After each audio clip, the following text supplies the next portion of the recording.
people that are always here.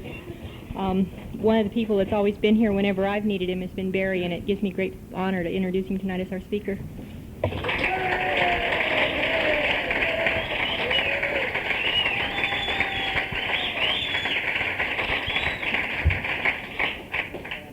Good evening, everybody. I'm Boston Barry, and I'm an alcoholic.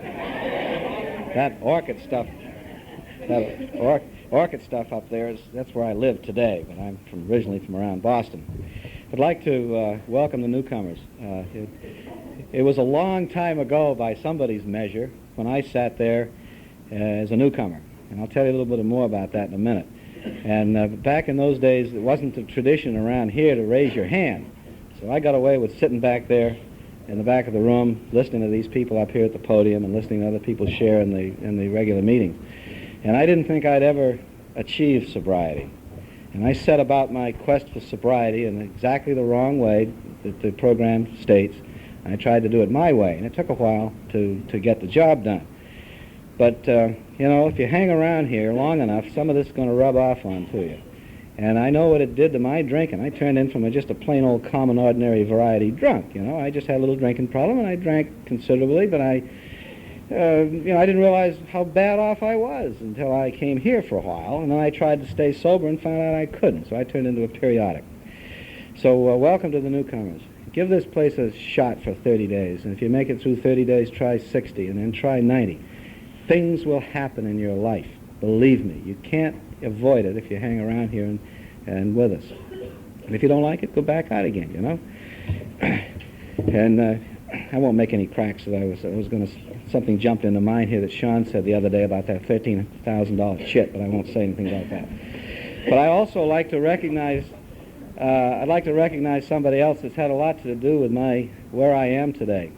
I'd like to thank Jimmy G for inviting me to be here tonight to be with you in this capacity. Jimmy and I's relationship became tied together here early in our when I arrived in Santa Maria. I arrived in Santa Maria straight from the beer gardens of Germany and the wineries of the Rhine-Mosel River in the September of 1974. And you know, I was a new guy in town. I didn't want to live out there in that base, and I rented a house here in Orcutt. And you know, I wanted to get with it. I knew I was getting close to the end of my retirement, not by my choice, but by my employer's choice. And so I set about to establish some roots in Santa Maria. I had chosen this community as a prospective location years ago, back in the early 60s, when they'd had these skyrockets out here, and they'd light the fuse and nothing would happen. And we'd get a car and play golf and run around. I liked this area. I couldn't afford to live in Santa Barbara, and I couldn't afford to live in San Luis Obispo. And Santa Maria was a nice community that I recognized when I was out here, and I always I remember going home and, you know, in my business, I was in the Air Force, and there comes an end to that. You know, they don't let you stay. There's no place in the military for old, bold people. And if you live long enough, they let you retire. And I knew that if I lived long enough that I would retire at a relatively young age. So I'd been kind of looking around, you know. My wife and I had been shopping for a community to live in, and by the process of elimination of other parts of the country, and Santa Maria never got scratched off the list. So we wound up out here in 1974. And I'd hardly gotten my bags unpacked, and I was given an assignment to handle something called the Combined Federal Campaign, which happens to be parallel to the United Way. So I was to find out all about Santa Maria through my contact of my position as the Combined Federal Campaign Chairman and some people down here in Santa Maria that are running the United Way. And it was fun. We came down and had these lunches every once in a while. This was a long campaign. You have an organizing campaign and then all that sort of thing. And I'd come trucking into town here all dressed up and what have you, and I'd go down to the Holiday or wherever else we went, and we'd have a few martinis and BS each other about this fundraising campaign we were in, and then we'd hit off, and some of these fellows decided I needed a tour of the local scenery. You know, and I was anxious for this because I wanted to join this lovely community. I wanted to put roots down. I'd been bouncing all over the world for years, and I wanted to join this community. So that was how Jimmy G and I got together, 1974, and he introduced me to a lot of the movers and shakers in the Santa Maria area. I think the bar at Shaw's I remember, and I remember the old Santa Maria Inn had a lovely bar back there, and a few other places, and we had a great time. Little did I know that our paths would cross again. I went about my business of screwing up my last couple of years on active duty. I don't know what Jimmy did, but we didn't see much of each other till I was going down to buy a car one day. And I had been led to believe that he was the president of the local bank. But anyway, I bought the car and what have you. But you see, I came in here knowing that I was an alcoholic, physically. And it took me a long time. I had to go to school to learn how to get along in life without drinking. I had to be around you people, and I had to listen as best I could in those days, and I had to be present physically here in this classroom. Remember that this little building was a classroom. There were people here among us that went to kindergarten here. And believe me, when I got here, I felt like I needed, this is the place for me. But anyway, I was struggling to find this happy road of sobriety that you people kept promising me would happen if I could ever figure out how to stop drinking. And lo and behold, one night, just when I was right about at the end, ready to figure out for sure that AA didn't work for me, in walks Jimmy G. And my gosh, we were back and united again and all that sort of stuff, and it didn't take very long before we remembered our past association. But see, the difference was that I was here trying to get sober, and Jimmy was on a home study course.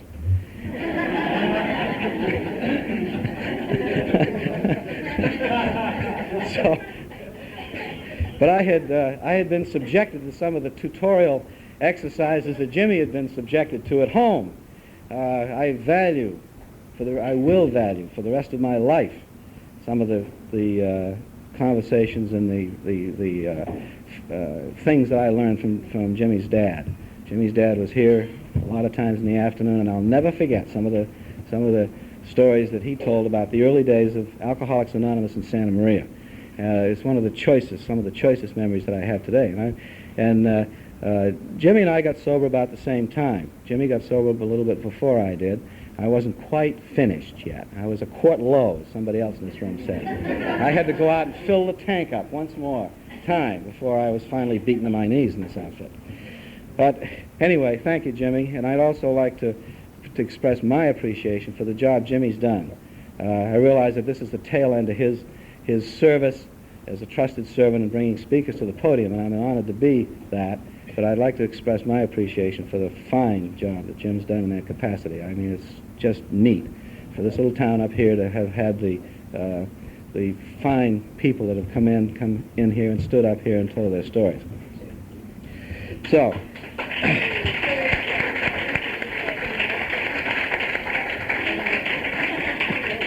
okay, but what I came here tonight to tell you how Boston Barry got here. All right, okay. I didn't bring my Al-Anon along tonight. That's another reason, but my sponsor's here, so I can't get too far out of the straight and narrow. In fact, the first time I did this, he was with me, and when he got through, I was expecting him to say, yeah, that was pretty good. And he said, Jesus Christ, he said, you spent the whole time talking about your drunk-a-log. And he says, if anybody's thirsty out there, they won't come back. So I'll cut down the drunk-a-log and spend more time in telling you what happened after I got here, because that, to me, was when I first arrived here. I walked in through that door over there, literally beaten to my knees by alcohol, thinking I was an alcoholic, or is the best I could understand it. And that's kind of where my story for me starts. The rest of it was a lot of fun and games. See, I grew up in a small town close to Boston, a good middle-class family and all that good stuff. I went to high school, found out about girls and all those good things. I had a mediocre academic career and a mediocre athletic career, and I was ready to thrust myself into the mainstream of life.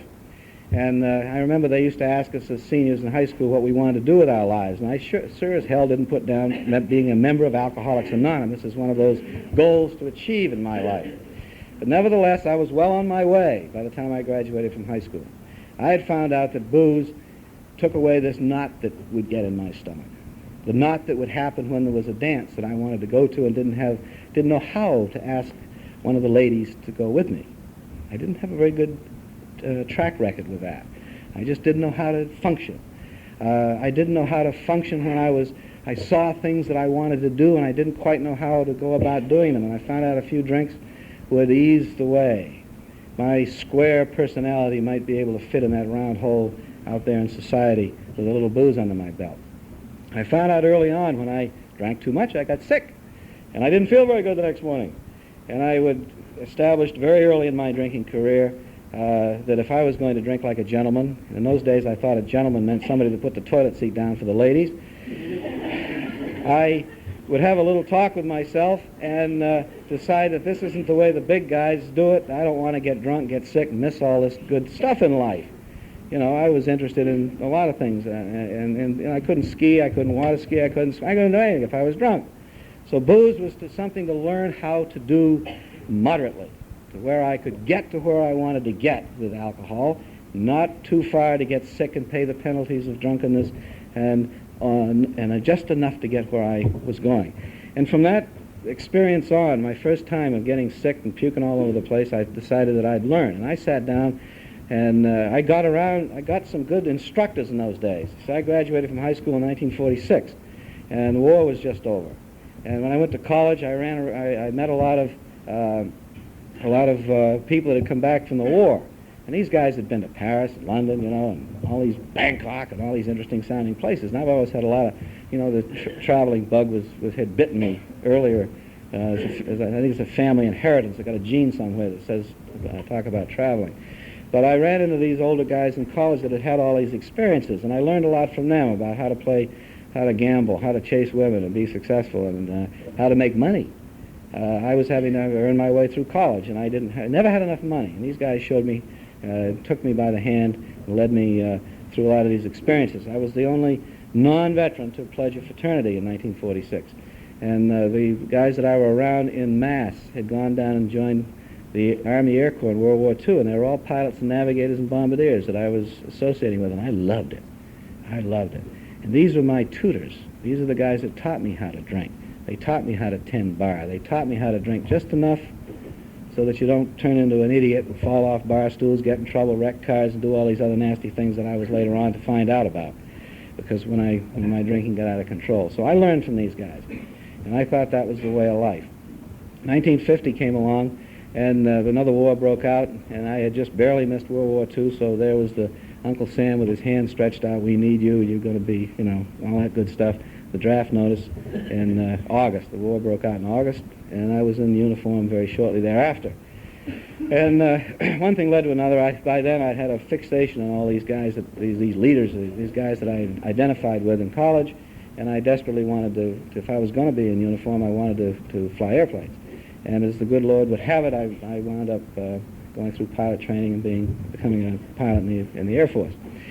And again, through assignments and everything else, you know, it's a pretty good life, and it's a party life. You work hard as hell, and you risk. You're at some risk in a good part of that in that kind of business, and you play hard. And you know, geez, and also having been bitten by this travel bug, they dangled this. They said, well, you go to Korea for a little while, and then when you come back, you go right over to England. And I thought, geez, you know, that's great. And so I went and did my thing in Korea for a little while, and I came back, and I got the day I got my wings as a pilot, I also picked up a wife, and so we went off to our honeymoon in England, and you know, that was great. We lived in a little 13th century thatched roof place, and you know, it just was absolutely great, and I loved it. I loved the flying. I loved the risks of it. I loved it. It was part of my life. I loved the parties afterwards when the work day was over, or the problem we were working, or the mission we were working, or what have you, was all over with. You know, you partied, and the outfits that I was in all the way through my Air Force career, if there was nothing to do, you paid a penalty while you were working. I can remember 60, 70, 80 hours a week was considered, that's what it took to get the job done. But when the job was done, you know, you had some time off. So I had, along about in this early time frame, I had to decide whether I was going to go back out and go back and finish a graduate degree in college, or whether I was going to stay in the Air Force. And the war was over, and the living was good, and living overseas in those days, the dollar, my little paycheck as a second lieutenant went a hell of a lot further than it did in this country, and I saw no reason to come back, you know. I didn't really want to be a lawyer and chase ambulances, and I didn't really, you know, so I wound up staying in. My wife and I decided that this was a pretty good life. Along with that, we managed to get a consecutive assignment to Germany. And it was right after the war was over, and things were pretty good for an American over there in Germany. There's lots to see over there. So I love this life. But all the way through this thing was the same thing working on me about, work hard, play hard, drink hard. And I was around people that worked hard, played hard, and did a lot of drinking. I can't remember anybody in those early outfits that I was in. They were small, intimate outfits where you knew the people, you knew their families, and you lived together, you survived together.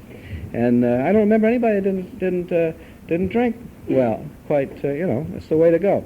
And the other thing about it was there was some peer pressure on the other end of that. If you abused booze and got in trouble, you weren't considered to be worthy of the organization. You'd betrayed the trust and everything else of your commander and your mission. So out the door you went. That was the end of it. They wouldn't tolerate drunk driving charges or falling off bar stools or fooling around with somebody else's wife, or they wouldn't tolerate that kind of behavior. So I was a good, clean-cut American boy that drank like a gentleman, and I never got in any trouble, but there was some pressure on me all of the time in my military career not to let alcohol get out of control. Okay? So my life went along that way for a long number of years until, I caught this disease somewhere along the line. And, I would always say, well, I can cut down. I'd know I'd get too much. My physical well-being would tell me I'd been drinking too much, so I could back off. I didn't need that morning drink to get well and all of that kind of stuff, and I could see around me, just as we see in these halls. We see the people come in, and we see them look around and say, I don't belong here, and they go back out. Sometimes we see them back in again, sometimes we never see them again. It was kind of like that. I knew that if I couldn't keep my act together, that I'd go out. I'd be tossed out. And so it was always for years able to pick myself up and get myself back in shape again and be one of the troops again. So this went on until fairly close to the end. I had some fascinating assignments. I can remember now in looking back, one of these things that I've had to do as part of my sobriety, I've had to write an inventory, and I've had to share that inventory, and I've had to dig into my past. And I can, with just one example, give you how my drinking was progressing unbeknownst to me. I can remember visiting Athens many times, but only to refuel, and then going to the Middle East or Turkey or India or someplace, and we always seemed to arrive in Athens late in the afternoon. The westerly sun shining on those ruins of the Acropolis and the old ruins of Athens were fascinating, and I couldn't wait to get an excuse to stop there and have a couple of days to look around. And sure enough, the time came, and we stopped there and for 2 or 3 days, and the other pilot and I got a hotel room that overlooked the Acropolis, and by God, we stayed in that hotel room the whole 3 days. I saw the Acropolis by morning sunlight, by the high noon, in the evening, sunset, on the marble, and the moonlight at night from the goddamn hotel room balcony, And I went down on the way home. I bought a bunch of postcards in the lobby of the hotel to show my wife and tell her all about the ruins and the museums and everything in Athens, Right. That didn't surface until I did my fifth step. But that was just one example of how I was operating way back then. That was way back in the early, that was way back in the late 50s that happened. So that's just one episode of what was going on in my life that I can see that I was incubating the disease of alcoholism probably, from the time I was born or from the time I had my first drink or whatever. It doesn't make any difference. And I was incubating it at a very slow rate. So a couple of trips to Vietnam. The first trip was a gas. It was a delightful experience. And the second trip wasn't so delightful because by then I'd gotten into, my career had progressed a little bit, and I wound up over there with a job that there wasn't any job. I arrived there and I looked around at what the other guy had been doing, and I had a safe. I inherited a 5-drawer classified safe, and the guy that I replaced had long gone. He'd had a little trouble with a .45 and blown his foot off. So he'd been gone a couple of weeks, and all these people were panting there for me to get there to fill in this job because nobody there knew what I was doing. The only guy that had a combination of my safe was back in the Pentagon. So I arrived on the scene, all bright-eyed and bushy-tailed for my year's tour, and I unlocked that safe, and there was about this many papers in it, a couple of Playboy magazines, a few empty bottles, a thermite grenade, and about 2 boxes of rounds for my .38 and a couple of extra .45s, and a couple of notes in there about, there ain't any job. No job there. So I shut the safe, locked the door, and went home and had a few drinks over it and think that over, you know. So, well, anyway, I wound up having no job, having to look busy. They used to have a school over there in Vietnam for these headquarters staff officers that the Army ran, and you went to 10 days to staff officer school because most of these guys in the Army would come in out of the field. And they trained them how to look busy carrying papers around the halls of that enormous headquarters over there. So I had to find something to keep me busy. I was going to be there for a year, so I worked out a deal. And I really had a ball. But I got mixed up with some pretty heavy-duty guys and the Marine Corps guys and some Army Special Forces guys and a few other people. And I had a ball. But somewhere during that middle of that tour, I got nervous.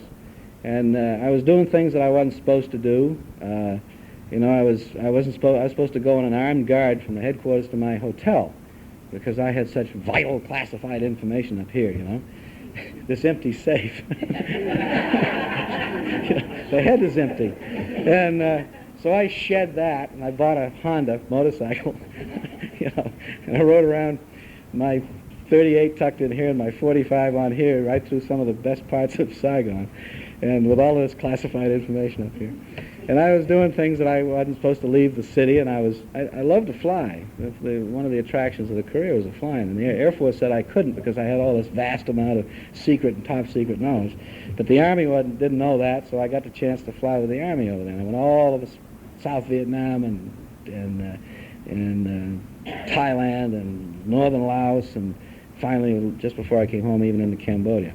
And but I had a blast over there. But about halfway through there, I got a little nervous. The duty hours over there were 7 to 7, and Sundays included. And depending on your rank was how much lunch hour you got.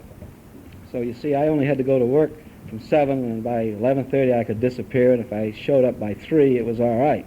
The rest of the troops would take care of things. So that gave me time to go home, have a few vodka tonics for my malaria, do a little exercising up on the roof of the hotel I lived in, and, you know, get back to the office so the guy I worked for that didn't know what I was doing would think I was doing something. And, but I got this nervous business, you know, and I thought I was overworked and I was having some sort of a breakdown. So I went over to see the doctors, and he says, oh yeah, he says, we recognize what you're suffering from, you know, and he prescribed something called Valium. I'd never heard of Valium before.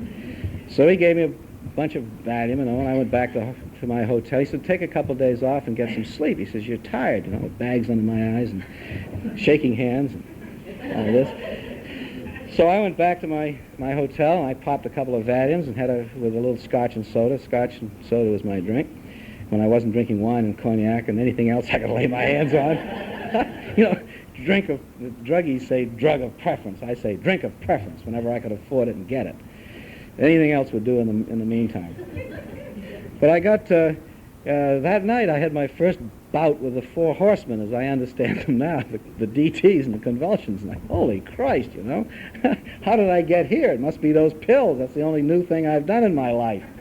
So I went back over there after a couple of days of getting rid of this, you know, I was in bad shape. And I went back over to see the doctor. And of course, you know, you don't have a family doctor in the Air Force, and much less in the combat zone. You take what you can get. And I got another guy, and he said, oh, yeah. He says, well, he looked at the prescription. He says, Jesus, they only gave you about half the dose we normally give you guys. And I says, holy Christ, you know, I'm, you know, something's wrong here. And he says, well, maybe we'll try something else. And he gave me some other pink things. I don't know what the hell they were. I can't even remember. But I had a slip that I could turn into my boss that said I needed 3 days of rest. So I didn't have to go back to the office, and I went back to my hotel. And there was a lot of doctors and nurses and people who lived in that hotel. And one of the nurses I ran into that I knew, and she'd seen me in a deteriorating condition, I guess, and asked me what was going on. I said, God, he gave me those damn things last night. And I went, yesterday, and it was bananas last night. And she said, oh, you never should use booze and Valium. That's bad news. Didn't they tell you anything about that? I says, no. And so the answer was there. You know, one of them had to go. So the pills were flushed down the toilet immediately. And I picked myself up by my bootstraps, as I was wont to do from my early days of drinking. And, you know, I got a couple of good days of sleep, and I backed off and only drank scotch and soda. never mind that grape. Lived in the tropics for a while in Africa, and a French doctor down there told me that the grape was bad in the tropics, that one doesn't drink very much cognac and wine, and one's liver doesn't like it, especially in tropics when you're trying to carry a case of malaria around at the same time.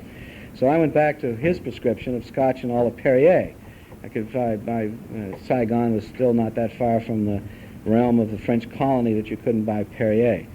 So that doctor years before, when I lived in Africa, had said about 6 liters of Perrier and all the Scotch you can drink will keep you healthy in the tropics. So I prescribed that for myself, and in a couple of days I was all right. But that was my first bout with Valium, and I've been afraid of it ever since. Booze did it all.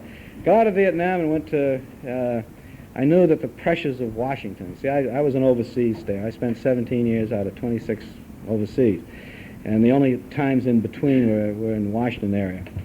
And I knew that another tour in the Washington area, that they'd have me figured out. I was no longer able to hide what was happening to me. I didn't realize what was happening at the time, but I knew that my lifestyle was now incompatible with working at the high levels of the Department of Defense, and that I would be best, that my condition was, I was so tense after this tour in Vietnam, the second tour, you know, that I deserved better, and that probably Washington, D.C. wasn't the place for me. So I went back to the area, actually the area that I was most knowledgeable in, back to Europe, right after Vietnam in 1970. And I vowed when I came home that I would get my act together. The first glimpses of the fact that perhaps my drinking was out of control, and perhaps I had a little drinking problem, had dawned on me. And my wife concurred after I'd been back home from the rigors of the combat zone for a few days, and she allowed us how my drinking hadn't improved, and it was probably getting better, and that I might possibly have a problem with alcohol. Well, I shaped my act up, collected my family and 2 little babies, and we headed for Germany. And I made a determined effort over there to cut down on drinking. And I found out, you know, I couldn't. I'd get my act together for a while, and then I found that I was slipping a drink in the mornings, going to work. And by the 10 o'clock coffee break came, when all of the normies went for coffee, I went out to my Volkswagen bus, to my well-stocked bar, and poured me a couple of schnapps. And, you know, that was what was starting to happen. Well, it got worse from there. And by the time I washed up on the shores of the Pacific Ocean in Santa Maria, I was beginning to get the message that my career was finished, that I was, you know, I had a couple of years to quiet down because of all these sensitive things that I'd been associated with, and they gave me a choice of where I wanted to go for the last 2 years before I retired, so I came out here. And for which I'm eternally grateful for, by the way, because you people were here when I needed you.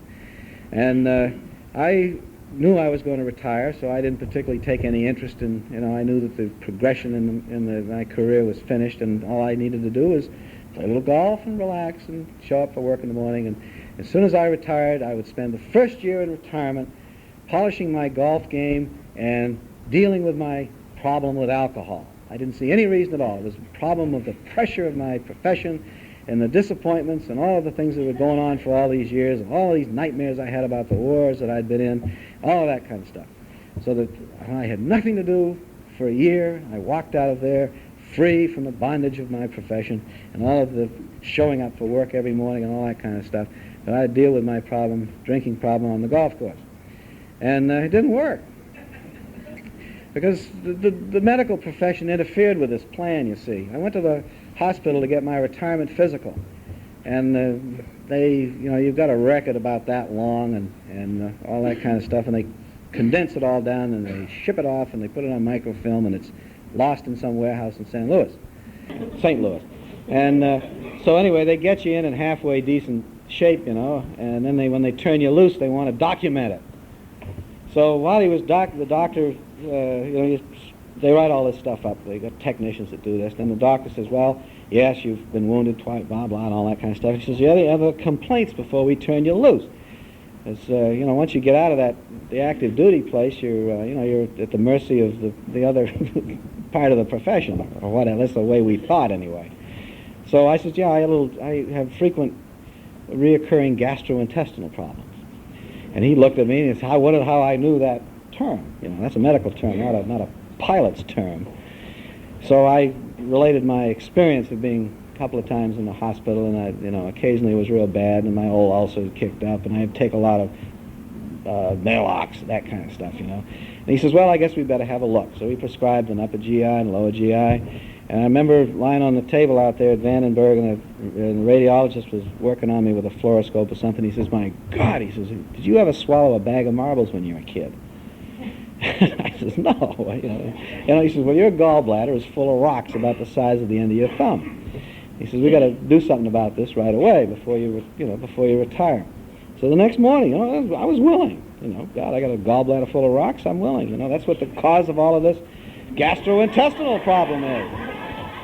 Any dummy knows that. So anyway, the next morning, they didn't wait to screw around, and they turned out the surgeon out there that did this was an old friend of mine. Our paths had crossed for many years, and he'd been a flight surgeon around one of the outfits I was in Germany, and we knew each other. He was a Mormon with 39 kids and all that kind of stuff. But anyway, whip out my gallbladder the next morning, and I came to around noon or something, and the anesthesiologist was also from Boston, by the way. He reestablished my accent a little bit. But when I came out of anesthesia, the doctor was looking down at me. He didn't look happy. And I said, my God, what's the matter? And because by then my stomach looked kind of like somebody played tic-tac-toe on it, because it seemed like any time I got wounded, it was in the gut.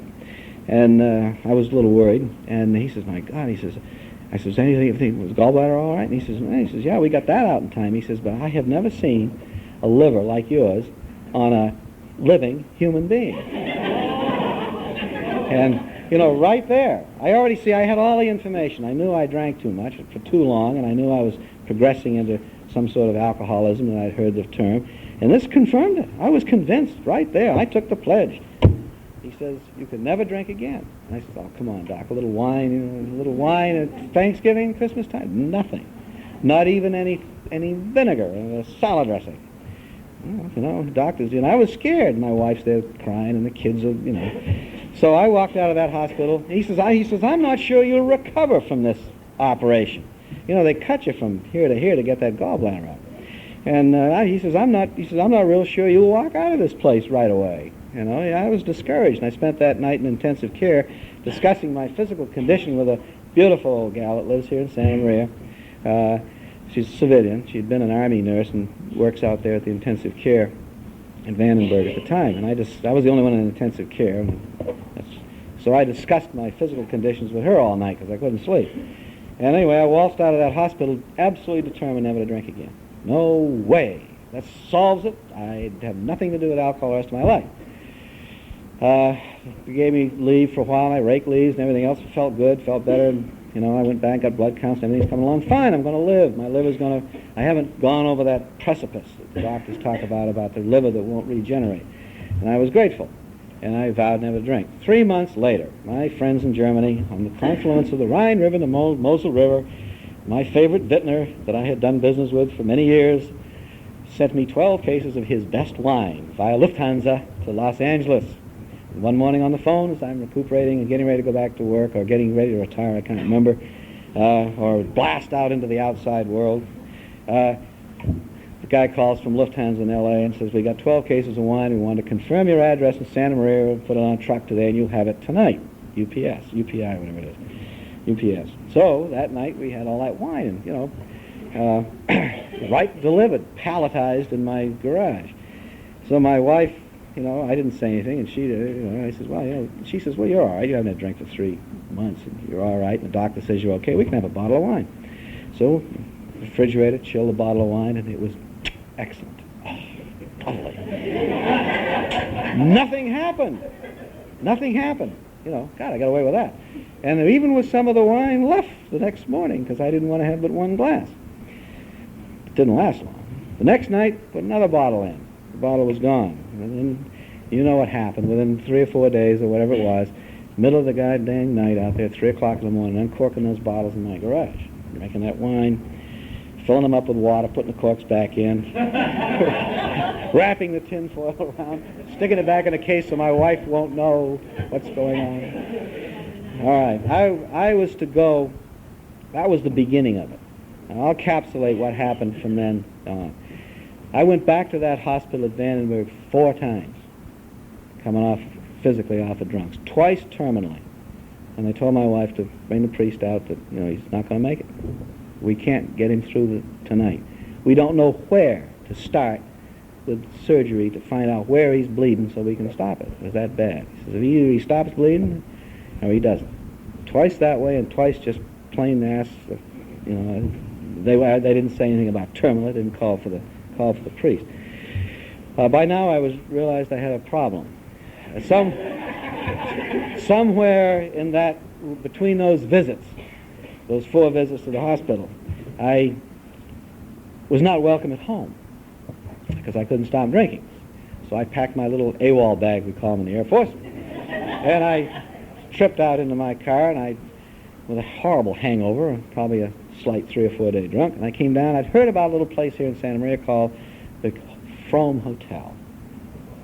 Yes, I'd heard about it, So I drove around town. It was a cold, blustery winter day, and the dust was blowing all over the place, and I was miserable. I needed a drink, and I probably had a couple of drinks, I don't know. But I walked into the Frome Hotel with my little AWOL bag, and there was a clerk there, and he says, what do you want? And I said, well, I want a room. I can't go home, and I'm sick.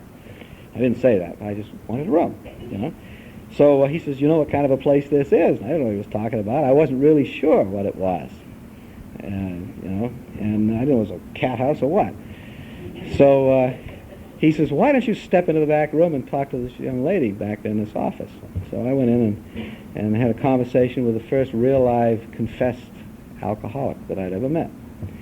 And she told me what the Frome Hotel was, what these people were doing, and all this sort of stuff. And she says, we don't have a room, and you don't look like you're that bad yet, or whatever it is. I don't remember what the conversation was, but she called up this big old goon about the same size I am, who's not here tonight.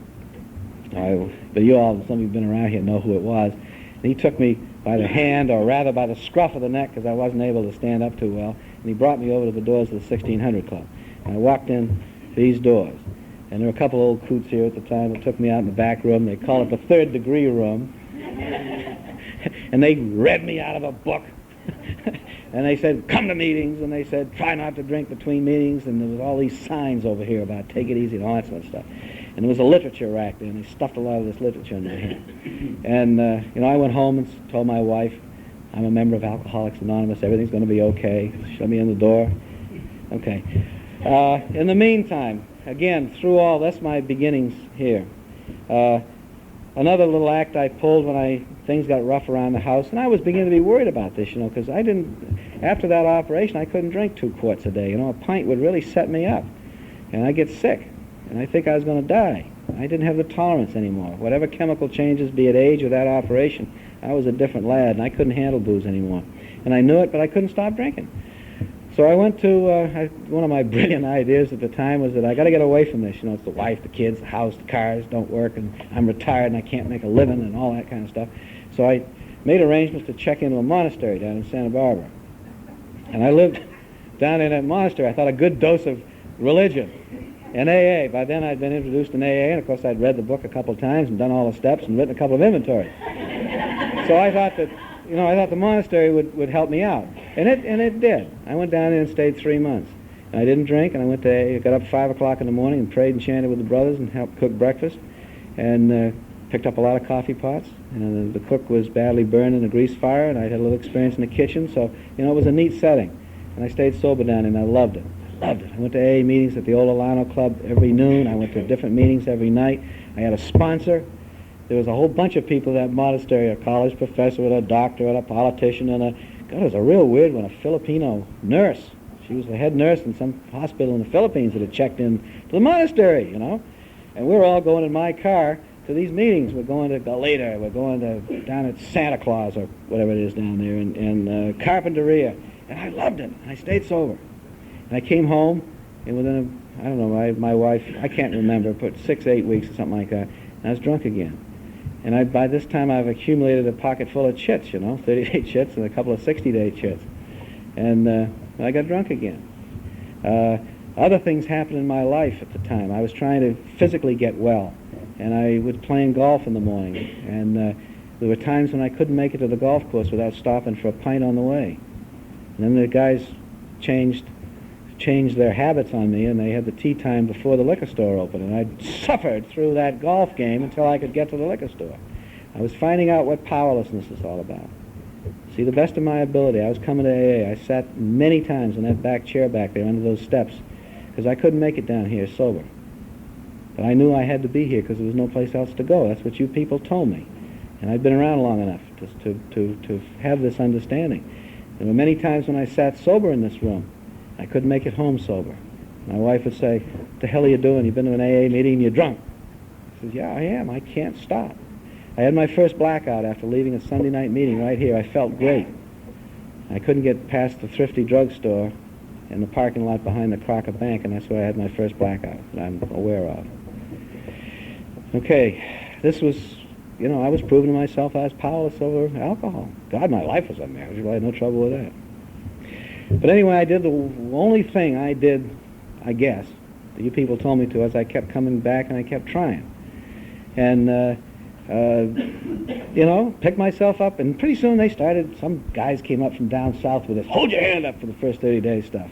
Oh, hold my hand up, you're lucky to see me again. So anyway, we played that game for a while, but I did hold my hand up on several occasions. And I got 6 months chit down here one night, and I started going to other places. You people weren't getting me sober, so I started going to Arroyo Grande and Solvang and other places and all that sort of stuff. But I was trying. I know now that for me, the key was that that little hope, that little ray of hope, that little flame didn't go out. If it had gone out, I wouldn't be here. That little flame kept flickering. And every once in a while it would get a little stronger, and I'd be able to enjoy a little bit of sobriety, a little bit of dry out well enough to be able to see what you people had. Some of you people had something that I wanted. And I was becoming willing to go to any lengths to get it, and I didn't understand that. How much that willingness was. And one of the people sitting right here in this room means willing to go to any lengths whatsoever. And as I understand that now, and that willingness, when I got that willing, things began to get a little better, and I could almost see the end of the light in the tunnel. I still had a few more drunks to go in me, but I couldn't help. I had to drink. When it came time for me to drink, there was nothing. And I gave into it. I surrendered to my disease. I know now. Came time to drink, and I couldn't stop it.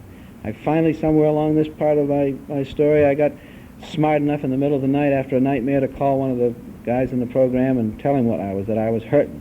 In 10 minutes of telephone conversation, that hurt went away, and I went back to sleep. I've never hurt that bad again, but I wasn't quite to the end of the line yet. I still had a couple more drunks in me, but I was beginning to make this total commitment to this program that was necessary for me, and what the book tells me that I must make. It was hard. Surrender wasn't in my vocabulary anywhere in my life. And when the time finally came, at the end of I surrendered to my disease. By God, and the car keys went on the table, and all of the good things that, finished. I couldn't stop drinking. And I went and bought a half-gallon of vodka, and I shook up a orange juice, and disappeared into my bedroom and my opera and symphonies and my books, and the hell with it. I can't get sober. And I think I probably went out and bought 1 or 2 more half gallons in, 7 to 9 days or something like that. And in the middle of course, I had a little trouble with DTs at this time, but there's no sense in going back out to that hospital again, because see, that same nurse was out there in intensive care. And every time I'd go back out there, she'd say, "You again?" And I no longer was what I'd been on active duty. I was just another drunk that was able to talk his way into that hospital trying to survive another recovery from a bout with alcohol. It meant nothing. They see him by the dozens, hospitals, particularly hard. They haven't got time for us when we're in that condition. They've got people that are functioning on active duty to look after, and their dependents and their kids. They don't have time for a drunken bum like me. And I understood that, so I didn't go out there. There was no place to go for me anymore. The monastery, I tried that, and they wouldn't let me back in there anyway. The guy, when I left there, the guy says, "If you ever drink again, don't come back down here." I went to a recovery program at Travis Air Force Base, and I got a little bit of sobriety out of that. Not continuous. But anyway, this last drunk came along, at least my latest drunk came along, and I can remember being half coming in and out of DTs. Some other people have had this same experience. the chorus whispering through the heating system in the bedroom in the dead of night, the ceiling looking like I was lying on the bottom of the ocean and under a kelp bed. I had done that once, and I'd almost passed out from hypoxia, skin diving off of Palos Verdes many years ago. And I was, you know, I was gone, and I said, God, it's yours. You know, I can't do it. I've done everything I can do, and my life passed in front of my eyes of all of the things and where I was, and I was completely finished. There's nothing more I could do. And at that moment, I surrendered, and I went to sleep that night for the first time in many nights. And the next morning when I woke up, I felt different. That's all I can say about it. That's the only way I can explain it. I felt different. I knew something had happened. When I woke up, I was fully prepared to, you know, God, it's yours. Take it. You know, I can't live this way anymore. And if it's tonight's the night, then so be it. That's the way my mental condition was. But I woke up the next morning, and I can remember getting down on my knees and being grateful. Just to be awake. To be able to pull the blinds and look at for the first time in days, and look at the sunshine. I wasn't in very good shape. I was shaking, and I was badly, I hadn't been, you know, I was, you know, what you feel like. But I knew something had happened. And I've come to find out now what had happened was that my higher power, which I choose to call God, had given me just one thing. He'd given me the choice not to drink today. No big burning bush or any great symphony of all of these things. Just that one thing. That I knew that I didn't have to drink today. That's all it was. And I called up somebody on the program that had been the bottom. I was looking for a sponsor. I'd been fired by a lot of sponsors. I'd fired a few myself because they couldn't keep me sober. So I called up. I made a phone call on a Saturday morning, very early on Saturday morning, which is a no-no, and made an appointment to ask for some coffee to be put on. I somehow managed to get down there and got a sponsor, another sponsor. And but my life was different. I don't know how. I know that the book says we have an experience and somehow we've done things to prepare ourselves for it. And the only thing I can think of is this flicker of hope when I came in here the first time, 1976. The flicker of hope never went out. That maybe I could make it. Maybe if I hung around you people long enough, something would happen. But I kept coming back. And it wasn't easy. It isn't easy. It wasn't easy for me to come back in here. God, I didn't like me. I didn't like me. I didn't want you to see me in the condition I was still in after a year, 2 years, 3 years, 4 years, 5 years on this program. It was hard to walk in that door again. Yeah, here he is, face the color of that jacket, shaking, and, hopeless alcoholic. But yet I kept doing that. And I kept trying to read the book, and I kept trying to pray in the morning and pray at night, thank God that I was still alive. And I kept trying to deal with the steps. And that's the only thing I can think of that got me where I am today. And you know, it's still the same. The willingness is still the same. I'm willing to go to any lengths today to stay sober. Any lengths. And I understand, every day I'm in this program, I have a deeper understanding of what you people have taught me. That these things, these material things and human things in my life are a gift of God. He puts them there. And I have choices today that I didn't have of how I deal with people and places and things in my life. But I'm cognizant of the fact that they're His things and they're only me, they're there for me to do the best I can with my children, my wife, my family, the people here in the program. And, you know, that part of the program hasn't changed for me. That willingness is still there, and I hope it still will be. Because I'm not going to graduate from this program willingly, believe me. I can't. It's been a matter of life and death, and today it's life. And things have never been better. And I thank you very much.